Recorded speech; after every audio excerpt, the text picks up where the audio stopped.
അവരുടെ ഇടപെടലുകളിലൂടെ തങ്ങളുടെ ഒരു തർബീയത്തിലൂടെ സ്വന്തമാക്കും.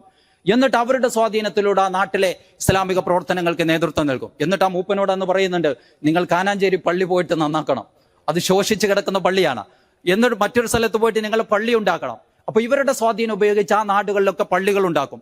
ശേഷം തങ്ങൾ ഇവിടെ നിന്ന് അവിടേക്ക് കാളിമാരെ നിയമിച്ചു കൊടുക്കും. നമുക്കറിയാം, പൊന്മുണ്ടം കാളിയാണെങ്കിലും കൊടിഞ്ഞി കാളിയാണെങ്കിലും ഒക്കെ ഈ കൊടിഞ്ഞിപ്പള്ളിയോട് പോലും തങ്ങൾ ഓരോ ദേശത്തെ തങ്ങളുടെ സാമൂഹിക രൂപീകരണ പ്രക്രിയയിൽ ഏറ്റവും പ്രധാനപ്പെട്ട ഘടകമാണ്. ഒരു നാട്ടിലേക്ക് പോയാൽ നമുക്ക് ജന്മികൾ എന്ന് പറയാൻ പറ്റില്ലെങ്കിലും നാട്ടുമൂപ്പന്മാരെ തങ്ങൾ സ്വന്തമാക്കും. ഇപ്പൊ കൊടിഞ്ഞി, ഞാൻ അറിഞ്ഞതനുസരിച്ച് നിങ്ങൾക്കത് കറക്റ്റ് ചെയ്യാവുന്നതാണ്, കൊടിഞ്ഞിയിലേക്ക് വരുമ്പോൾ തങ്ങൾ ഇവിടെ അങ്ങനെ ഒരു നാട്ടുമൂപ്പനെ കാണുന്നില്ല. അങ്ങനെയാണ് തങ്ങൾ ഇവിടെ നമ്മുടെ പരപ്പനങ്ങാടിയിലെ ചിറമംഗലത്ത് നിന്ന് ഒരാളെ കൊണ്ടുവരിക, അവിടുത്തെ ഒരു മൂപ്പനെ എന്ന് കൊണ്ടുവന്നിട്ട് ഇവിടെ സെറ്റിലാക്കുന്നു. ഒരു പക്ഷെ അദ്ദേഹത്തിന്റെ ഭൂമിയാണ്, അല്ലെങ്കിൽ അദ്ദേഹം വന്ന് എടുക്കുന്ന ഭൂമിയാണ്. നിങ്ങൾ കറക്റ്റ് ചെയ്യാൻ കേട്ടോ, ഞാൻ മനസ്സിലാക്കി ഒന്ന് തങ്ങളുടെ രീതിശാസ്ത്രം. എന്നിട്ട് അവിടെ ഒരു വീടുണ്ടാക്കുന്നു, അവിടെ താമസിച്ചിട്ട് രണ്ടുപേരും പള്ളി ഉണ്ടാക്കാൻ, പള്ളി നിർമ്മാണത്തിന് നേതൃത്വം നൽകുന്നു. അപ്പോൾ ഓരോ ദേശത്തേക്കും പോകുമ്പോഴും അവിടുത്തെ ഉത്തരവാദിത്തപ്പെട്ട വ്യക്തികളെ കണ്ടിട്ട് അവരെ സ്വാധീനിച്ച് അവരെ സ്വന്തമാക്കി ആ ദേശത്തെ നിർമ്മിച്ചെടുക്കുന്നതിൽ തങ്ങളുടെ ഒരു പ്രത്യേകമായ രീതിശാസ്ത്രം ഓരോ ഭാഗത്തും. ഞാൻ നേരത്തെ പറഞ്ഞ ഈ തിരൂരങ്ങാടി PSM മുതൽ ചമ്മാട് വരെയുള്ള വിപുലമായ ലാൻഡിന്റെ ഉടമയായിരുന്നു ഈ പുതുപ്പറമ്പിൽ കുഞ്ഞാലി, പാലമടത്തിൽ കുഞ്ഞാലി മുഹിദ്ദീൻ എന്ന് പറയുന്ന ടീം. അവർ കണ്ണൂരിൽ നിന്ന് വന്ന് താമസിക്കുന്ന ടീമാണ്. പക്ഷെ തങ്ങൾ അവിടെ വരുമ്പോൾ തങ്ങളെ ലോക്കൽ ഗാർഡിയനായിട്ട് അവരാണ് ഏറ്റെടുക്കുന്നത്. സ്വാഭാവികമായിട്ടും ആ ദേശത്ത് നിരന്തരം തങ്ങളുടെ അടുത്തേക്ക് ആളുകൾ ഒഴുകി വരുമ്പോൾ അവർക്ക് ഭക്ഷണം വേണം. ഇതൊക്കെ ഇവർക്ക് അത്യാവശ്യം ലാൻഡ് ഉണ്ട്. ആ കുറ്റൂർ ഭാഗത്തുള്ള വലിയ പാടം മൊത്തം ഇവരുടെ കയ്യിലാണ്. എപ്പോ വേണമെങ്കിലും ചാക്ക് കണക്കിന് നെല്ല് കുത്തിയ അരി കൊണ്ടുവരാൻ പറ്റും. അപ്പൊ ഇത്തരത്തിലൊരു കണക്ഷൻ ഓരോ ദേശവുമായിട്ട് തങ്ങൾക്കുണ്ട്. പെട്ടെന്ന് തന്നെ സ്വാധീനം വർദ്ധിക്കുന്നുണ്ട്. ഇതേപോലെ തങ്ങളുടെ ഈ ഒരു മതപരമായിട്ടുള്ള തങ്ങളുടെ ഒരു ക്രമീകരണമാണിത്. ഒരു പള്ളി ഉണ്ടാക്കുന്നു, പിന്നീട് അവിടേക്ക് കാളിയെ നിയമിക്കുന്നു, പിന്നീട് തങ്ങളുടെ ഒരു കൺട്രോളിലാണ് ആ ദേശം മൊത്തം വർക്ക് ചെയ്തുകൊണ്ടിരിക്കുന്നത്. അവിടുത്തെ എന്ത് ഇഷ്യൂസിനും മമ്പുറത്തേക്കാണ് ആളുകൾ വരുന്നത്, ഏത് വിഷയമാണെങ്കിലും, മതപരമായിട്ട്, സാമൂഹ്യമായിട്ട്, രാഷ്ട്രീയമായിട്ട്, എല്ലാ കാര്യങ്ങൾക്കും. അതേപോലെ ജാതീയമായിട്ട് നമുക്കറിയാം 1700-കളാണെങ്കിലും 800-കളാണെങ്കിലൊക്കെ വളരെ വലിയ അർത്ഥത്തിൽ ജാതീയമായിട്ട് വിവേചനം നിലനിന്നിരുന്ന ഒരു ഘട്ടമാണ്. തങ്ങൾ ഈ ഒരു ഘട്ടത്തിൽ കടന്നു വന്നിട്ട് ഈ ജാതീയമായ ഇവിടെ നിലനിന്നിരുന്ന ആ ഒരു വർഗീകരണത്തിന്റെ, ആ ചാതുർവർണ്ണയത്തിന്റെ ആ വർഗീകരണത്തെ നിഷ്പ്രഭമാക്കി കളഞ്ഞു എന്നുള്ളതാണ്. ഒരേ സമയം കപ്പാട്ട് കൃഷ്ണപ്പണിക്കരാണെങ്കിലും ഇവിടുത്തെ സാധാരണക്കാരായ ദളിത് കമ്മ്യൂണിറ്റി തങ്ങളുടെ മുമ്പിൽ ഒരുപോലെയാണ്. മാത്രമല്ല, തങ്ങൾ ഇതിന് സ്വീകരിച്ച ചില മെത്തഡോളജികളുണ്ട്. തങ്ങൾ പള്ളി ഉണ്ടാക്കുമ്പോൾ മാപ്പിളമാരെ സംബന്ധിച്ചിടത്തോളം ഏറ്റവും വിശുദ്ധമായ പള്ളി. പക്ഷെ ഈ പള്ളി ഉണ്ടാക്കുന്നത് ആരാ? ഇവിടുത്തെ ഏറ്റവും ദളിതനായ ആളെ കൊണ്ടുവന്ന തങ്ങൾ പള്ളി ഉണ്ടാക്കുക. ആശാരിമാരാണ് ഇതിന് കുറ്റിയടിക്കുക. പല ദേശത്ത് പോകുമ്പോഴും അവർ പറഞ്ഞ ഒരു കഥ വളരെ രസകരമായിട്ട് തോന്നി. ഇപ്പോ നമ്മുടെ തൃക്കുളം അല്ലെ, ചെമ്മാട് ഭാഗത്ത്, അവിടെ തന്നെ അങ്ങനെ ഒരു ഫാമിലി ഉണ്ട്. അത് നമ്മൾ പല ഭാഗത്ത് പോകുമ്പോഴും, ഈവൻ നമ്മുടെ നീരോൽപ്പാലം ഭാഗത്ത് ഇപ്പൊ ഈ അടുത്തൊരു പള്ളി പുതുക്കി പണിയുന്നുണ്ട്. അതേപോലെ മൂന്നിയൂർ ഭാഗത്ത്, ഇവിടൊക്കെ അവർ പോകുമ്പോൾ ഒരു കഥ പറയുന്നു. ഒരു കഥ, തങ്ങളുടെ സ്ഥലത്ത് കുറ്റിയടിക്കാൻ വന്നാൽ അവിടുത്തെ ആശാരിമാരെ ക്ഷണിക്കും. ആശാരിമാരെന്ന് പറഞ്ഞാൽ ഇവിടുത്തെ താഴ്ന്ന വിഭാഗക്കാരാണ്. അവരെല്ലാവരും വിളിച്ചിട്ട് തങ്ങളൊരു സ്ഥലത്തിരിക്കും. എന്നിട്ട് എല്ലാവരോടും കുറ്റിയടിക്കാൻ പറയും. എല്ലാവരും പോയിട്ട് അവരെ അന്വേഷിച്ച് പിടിച്ചൊരു സ്ഥലത്ത് കുറ്റിയടിക്കും. എന്നിട്ട് തങ്ങളിങ്ങനെ ഇരിക്കുക. പലയിടത്തും ഷെയർഡായിട്ട് കണ്ട ഒരു ചരിത്രം, പലയിടത്തുനിന്നും പലരും ഷെയർ ചെയ്ത ഒരു ചരിത്രമാണ്. പലയിടത്തും ഒരു സ്ഥലത്തല്ല, 5-8 സ്ഥലത്ത്. കൊടിഞ്ഞിയിലും സെയിം ഹിസ്റ്ററി ഉണ്ട്. അപ്പൊ തങ്ങളൊരു സ്ഥലത്തിരിക്കും. അപ്പൊ ഈ ആശാരിമാരും കുറ്റിയടിച്ചിട്ട് തങ്ങൾ ചോദിക്കും, എല്ലാവരും കുറ്റിയടിച്ചോ? ഒരു മനുഷ്യൻ മാത്രം കുറ്റിയടിക്കാതെ ഇങ്ങനെ നിൽക്കുന്നുണ്ടാവും. അപ്പൊ തങ്ങൾ ചോദിക്കും, നീ എന്താ കുറ്റിയടിക്കാത്തത്?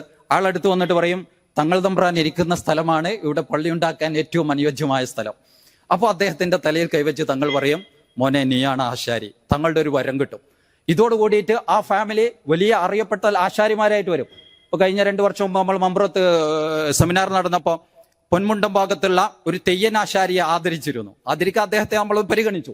അപ്പൊ അദ്ദേഹത്തിന് ഇതേ ഹിസ്റ്ററി പറയാനുണ്ട്. പൊന്മുണ്ടത്ത് പള്ളി ഉണ്ടാക്കിയപ്പോൾ തങ്ങൾ അവിടെ വന്നിരിക്കുന്നുണ്ട്, അവിടുത്തെ ആശാരിമാരെ മൊത്തം ക്ഷണിക്കുന്നുണ്ട്.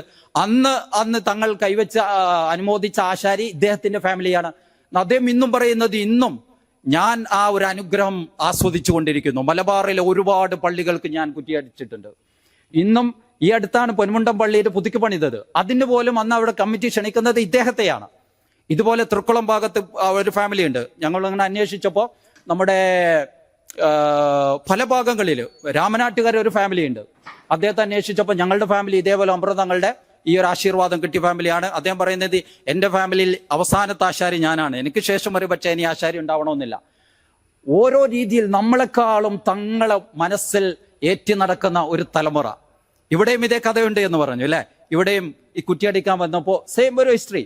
ഞാൻ പറയുന്നത് ഈ ദളിത് കമ്മ്യൂണിറ്റികളെ മമ്പുറം തങ്ങൾ എങ്ങനെ അവരെ പൊതുവഴിയിൽ നടക്കാൻ പാടില്ല അല്ലെ, ആ ഒരു കാലഘട്ടത്തിൽ വസ്ത്രം ധരിക്കാൻ പാടില്ല, ആ ഒരു കാലഘട്ടത്തിൽ ലാൻഡോ ഓണർഷിപ്പോ ചിന്തിക്കാൻ പോലും സാധിക്കാത്ത ഒരു കാലഘട്ടത്തിൽ മാപ്പിളമാർ ഏറ്റവും വിശുദ്ധമായി കണ്ടിരുന്ന പള്ളി നിർമ്മിക്കുന്നതിന് തങ്ങൾ കൊണ്ടുവരുന്നത് ഇവിടുത്തെ ദളിത് കമ്മ്യൂണിറ്റിയാണ്.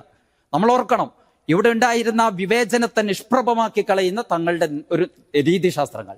മാത്രമല്ല തങ്ങൾ അതിന് ഓരോ പണികൾ, അതിന്റെ ഓല കെട്ടുന്നതിന് അതിന്റെ കണക്കന്മാരുണ്ടായിരിക്കും, അതിന്റെ ചുമരുന്നതിന് മറ്റുള്ള ആളുകളുണ്ടായിരിക്കും, ഓരോരുത്തർക്ക് അവരെ ഉപയോഗപ്പെടുത്തുന്നു. ശേഷം അവർക്ക് ലാൻഡ് കൊടുത്തിട്ട് സെറ്റിലാക്കുന്നു. കൊടിഞ്ഞിപ്പള്ളിയുടെ പ്രത്യേക ഭാഗങ്ങളിൽ അവർക്ക് ലാൻഡ് കൊടുത്തിട്ട് സെറ്റിലാക്കുന്നു. ഇത്രമാത്രം ഞാൻ നേരത്തെ പറഞ്ഞ ഇവിടുത്തെ റിഫോമിസ്റ്റ് മൂവ്മെന്റ്സുകളുടെ ചിന്തകൾ ഉയരുന്നതിന് മുമ്പ് തന്നെ ഈ ജാതീയ വിവേചനത്തിനപ്പുറത്ത് അതിനെ ഉന്മൂലനം ചെയ്യുന്നതിന് വേണ്ടി തങ്ങൾ പ്രവർത്തിച്ച ഒരു രീതിശാസ്ത്രം വളരെ മനോഹരമാണ്.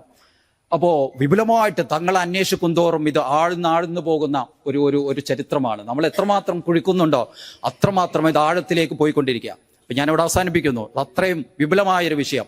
അപ്പോ നമുക്ക് വളരെ രസകരമായിട്ട് ഈ നാടിന്റെ ഹിസ്റ്ററി നമുക്ക് ഓരോരുത്തരുടെയും ഓർമ്മകൾ വെച്ചിട്ട് ഞാനൊരു വെയ്ഗായിട്ടുള്ള ചില സംഭവങ്ങൾ പറഞ്ഞു എന്ന് മാത്രം. ഇതുപോലെ ഈ നാടിന് ഒരുപാട് കഥകൾ പറയാനുണ്ട്. പ്രത്യേകിച്ചും ഇവിടെ നമ്മുടെ ഒഫൂർ സാഹിബ് പറഞ്ഞു, പഴയ തലമുറയിൽപ്പെട്ട ധാരാളം ആളുകൾ, പലരും ഇവിടെ വരാൻ പറ്റാത്തവരുണ്ട്, പക്ഷെ അവരെയും പ്രതിനിധീകരിക്കുന്ന ഒരുപാട് ആളുകൾ ഇവിടെയുണ്ട്. നമുക്ക് ഏതായാലും ഇവിടെ ഇതിന്റെ ഒരു ഡോക്യുമെന്റേഷൻ റെക്കോർഡിംഗ് ഉള്ളതുകൊണ്ട് അടുത്ത തലമുറക്ക് നമ്മൾക്ക് ഈ ഒരു മെസ്സേജ് കൈമാറാൻ വളരെ മനോഹരമായിട്ടുള്ള ഒരു സായാഹ്നമാണ്. തങ്ങളെക്കുറിച്ചുള്ള ഓർമ്മകൾ, തങ്ങളെക്കുറിച്ച് നമ്മൾ പറഞ്ഞാൽ പലർക്കും പലതും പറയാണ്ടായിരിക്കും. തങ്ങളുടെ രാഷ്ട്രീയം പറയാണ്ടായിരിക്കും, ആത്മീയത പറയാണ്ടായിരിക്കും, പുസ്തകത്തിൽ വായിക്കുന്ന പലതും പറയാനുണ്ടായിരിക്കും.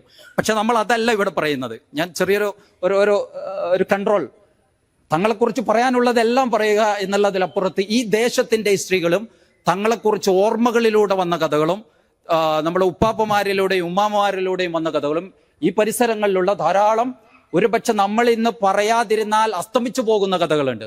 അതാണ് നമ്മൾ ആദ്യം പറയേണ്ടത്. അത് പരമാവധി എല്ലാവരും പരസ്പരം പങ്കുവെച്ചാൽ ഇൻഷാ അല്ലാഹ് നമുക്കത് റെക്കോർഡ് ആയിട്ട് നമുക്ക് ഭാവി തലമുറകൾക്ക് അത് കൈമാറാനുള്ള വളരെ മനോഹരമായ ഒരു സംരംഭമായിട്ട് ഇതിനെ മനസ്സിലാക്കുക. ഇൻഷാ അല്ലാഹ് പല ഭാഗങ്ങളിലും നമ്മൾ ഇതേപോലെ സിറ്റിങ്ങൾ നടത്തിക്കൊണ്ടിരിക്കുന്നു. ഈ തങ്ങളെ ഓരോ ഗ്രാമങ്ങളും എങ്ങനെ ഓർക്കുന്നു എന്നുള്ളത് കൃത്യമായിട്ട് അത് ചരിത്ര മേഖലയിലേക്കുള്ള വലിയൊരു ഈടുവെപ്പ് കൂടിയാണ്. ആ ഒരു തലത്തിലേക്ക് ഇൻഷാ അല്ലാഹ് നമുക്ക് കടന്നു പോകണം. എല്ലാവരെയും ഹാർദമായിട്ട് ഒരിക്കൽ കൂടി സ്വാഗതം ചെയ്യുന്നു.